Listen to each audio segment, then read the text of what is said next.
Bonjour. Nous présentons les points saillants du mémoire réalisé dans le cadre du DU Études des trans et des états de conscience modifiés de l'Université Paris 8, qui met en lien l'imaginal et la transe. La transe ouvre un espace où surgissent spontanément des formes, images, sensations, gestes, sons, qui transforment la perception de la réalité, révélant un mystère à la personne qui en fait l'expérience, mystère qui la concerne en propre et en même temps la dépasse. Se libère pour Roustan une puissance de reconfiguration du monde, évidemment particulièrement intéressante dans l'expérience de la souffrance psychique. L'imaginal est un mot forgé par Henri Corbin, philosophe phénoménologue, premier traducteur d'Heidegger en français et grand traducteur orientaliste, spécialiste de la théosophie orientale, donc du monde arabo-perse et de l'islam. L'imaginal désigne dans ses textes un intermonde entre la perception sensible, ce que je peux percevoir du monde par les sens, et la pensée, l'intelligible. Ce monde a un organe qui lui est propre, l'imagination active, qui s'oppose à la fantasia. L'imagination au sens courant du terme, le fantasme, la sécrétion du réel, la prise de pouvoir totalitaire sur le monde, dirait Sartre. Disposition de toute puissance infantile au fond. Donc ce mémoire, à partir d'un échange avec le docteur Alexandre Hamadi, qui est psychiatre, spécialiste de Corbin, psychanalyste jungien, qui travaille à Genève. Ce mémoire interroge la phénoménologie de l'imaginal, c'est-à-dire est-ce que ça peut éclairer la question des trans comme pratique thérapeutique, le rôle du thérapeute et la vision du symptôme, c'est-à-dire le symptôme pourrait être vu comme une tentative d'accès raté à ce monde, une tentative d'accès raté à l'état de conscience modifié en tant qu'il est capacitaire, pour reprendre l'expression d'Antoine Bioy, c'est-à-dire nécessaire au développement du sujet.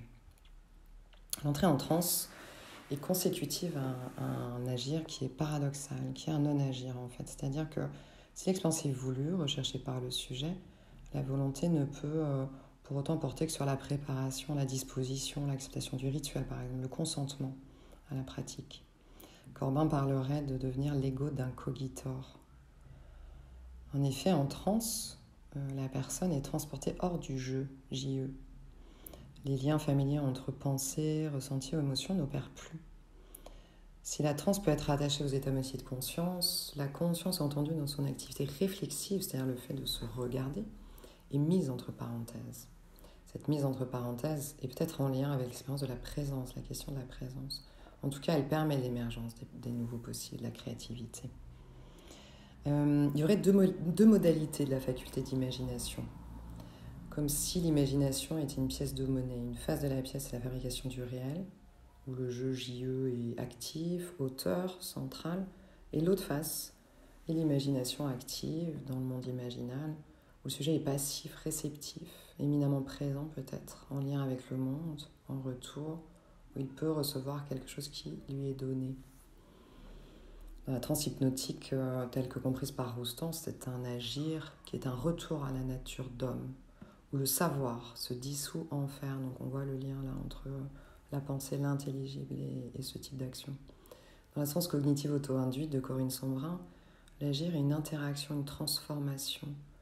Un dialogue s'ouvre, où la personne et les formes de la manifestation se rencontrent, s'influencent. Dans cette méthode d'ailleurs, la figuration est centrale, la mise en forme, par le trait, le son, le geste.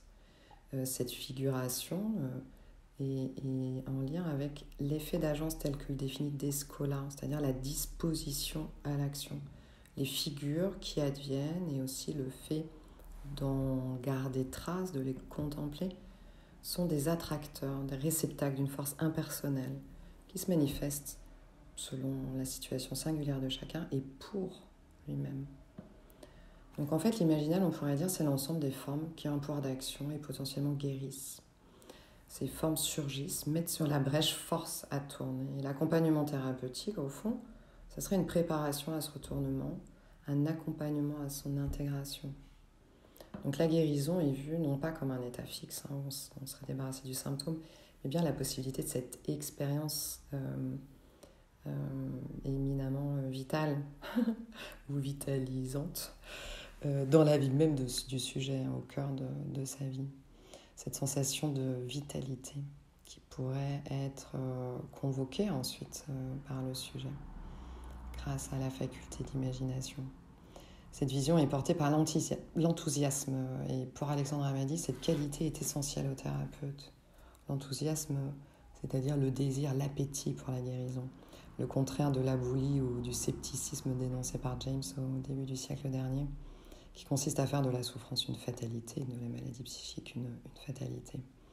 Et donc cet enthousiasme permettrait au contraire de veiller au scintillement de l'expérience, c'est-à-dire la croyance, l'expérience que dans chaque situation critique souffrante, quelque chose est là qui scintille, quelque chose d'éminemment vivant, créatif et créateur, que cela peut émerger.